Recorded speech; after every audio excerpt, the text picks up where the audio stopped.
নতুন বাংলাদেশে পুলিশকে জনবান্ধব করতে কাঠামো গঠন সহ আইনের মাধ্যমে দায়বদ্ধ করা হবে। পুলিশ সংস্কার কমিশন আয়োজিত আলোচনায় এমনটাই জানানো হয়েছে।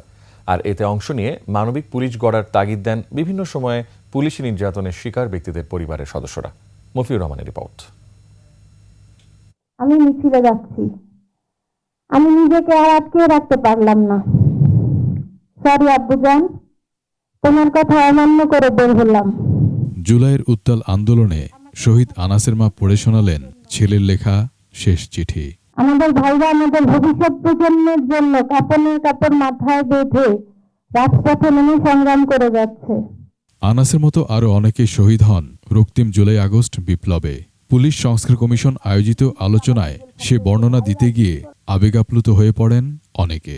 সেদিন যাত্রাবাড়ি থানার মেন গেটের মেন ফুটেজের সামনে হানিফ ফেলাইবার নিচে আমার ছেলের রক্তাক্ত দেহটা পড়ে আছে, আমি জানি না। আমার ভাই ছিল একমাত্র আমাদের পরিবারের উপার্জনক্ষম ব্যক্তি। গেল সরকারের সময়ে পুলিশি গুম খুনের শিকার হন অনেকে। এছাড়াও নানাভাবে হন পুলিশের নির্যাতনের শিকার।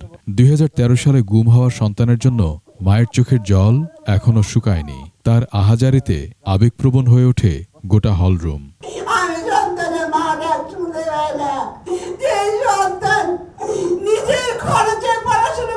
নির্যাতনের শিকার পরিবারের সদস্যরা বললেন, নতুন বাংলাদেশে পুলিশকে রাজনীতিমুক্ত মানবিক হতে হবে।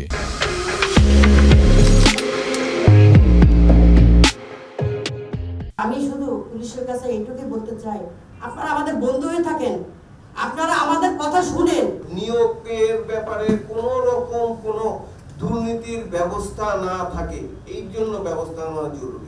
সভায় সংস্কার কমিশনের সদস্যরা পুলিশকে আইন দ্বারা দায়বদ্ধ করার কথা বলেন। বেসিকমের দোষর যদি করার সুযোগ থাকবে না, বা কাউকে বেছে নিয়ে বা ওই যে চৌধুরীকে আলাদাভাবে ইমিউনিটি দিয়ে একটা জেলাকে তছনছ করে দেওয়া, আমরা যদি ওই জায়গাটা ভাঙতে না পারি তাহলে বোধহয় এই যে নির্যাতন, নিপীড়ন, এই যে কান্না, এই রোল আমরা বন্ধ করতে পারবো। অ্যাকাউন্টেবিলিটি যখন করবে তো অটোমেটিক্যালি তারা কিন্তু রাজনৈতিক কর্তৃপক্ষের কাছে ধন্যবাদ সুযোগটা একটু কমে আসবে। সাধারণত পুলিশের হাতে মারণাস্ত্র থাকা উচিত নয় বলে মনে করেন সংস্কার কমিশনের প্রধান। প্রশিক্ষণ দেওয়া হবে পুলিশ বাহিনীকে, ভবিষ্যতে যদি পুলিশ বাহিনী শান্তিপূর্ণ থাকে এবং যদি শুধু কখনো প্রয়োজন হয় প্রাণহানিকর কোনো অস্ত্র যেন ব্যবহার না করতে পারে। পুলিশের এই সংস্কারে প্রস্তাব করা হতে পারে ইউরোপীয় মডেলও।